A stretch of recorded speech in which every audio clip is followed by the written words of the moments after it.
Баршаңызға сәлем, менің каналыма қош келдіңіздер. Бүгін біз минутка деп аталатын ұйғыр самсасын дайындайтын боламыз. Қамыры өте жұмсақ, ал салмасы хош иісті әрі тіл үйіретін самсаны міндетті түрде жасап көріңіздер деп кеңес беремін. Және де менің каналыма тіркеліп, лайк басып, комментарий қалдыруды да ұмытпаңыздар. Самсаның қамырын дайындау үшін алдымен бізге 425 грамм ұн, 200 грамм маргарин, 150 грамм айран, жарты қасық тұз, жарты қасық ас содасы немесе қопсытқыш қажет болады. Видеода көріп тұрғандарыңыздай айранға жарты қасық тұз бен жарты қасық қопсытқышты салып, жақсылап араластырып, бір шетке ысырып қоямыз.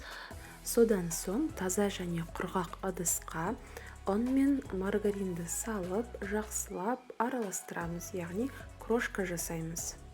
Ал енді қамырды біріктіру үшін айранды қосып, қамырды илейміз.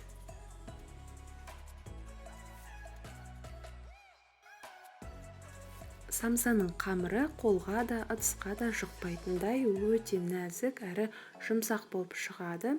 Қамыр дайын болған соң бетін жауып 20 минут тоңазытқышта сақтаймыз.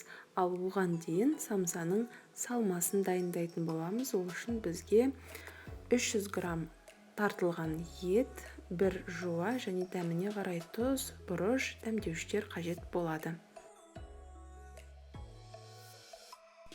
20 минут өткен соң тоңазытқыштан қамырды алып, оны бірнеше бөліктерге бөлеміз. Қамырды бірнеше бөлікке бөлгеннен кейін әрқайсысын осылай домалатып шығамыз. Қамырды алып, дәл осылай қолыңызбен де немесе оқтаумен де жаюға болады. Орташа есеппен 5 мм-дей қалыңдықта орташа көлемде жаямыз. Содан соң ортасына бір ас қасық салмасынан салып, екі шетін жабыстырып, видеодағыдай әдемі түр беру үшін, яғни өріп қоюға болады, немесе өзіңіздің қалаған формаңызда жасай берсеңіздер болады. Бәрі дайын болған соң, жұмыртқаның сарысын алып, самсаның бетіне жағып шығамыз. Содан соң, самсаның бетіне күнжіт дәндерін сеуіп шығамыз.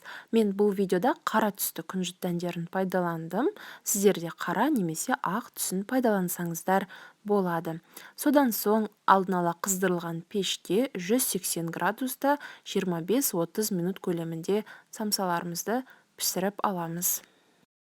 Мінекей достар, минутка деп аталатын ұйғыр самсасы дайын болды. Дәмі өте керемет болып шықты. Міндетті түрде жасап көріңіздер. Баршаңызға сәттілік тілеймін.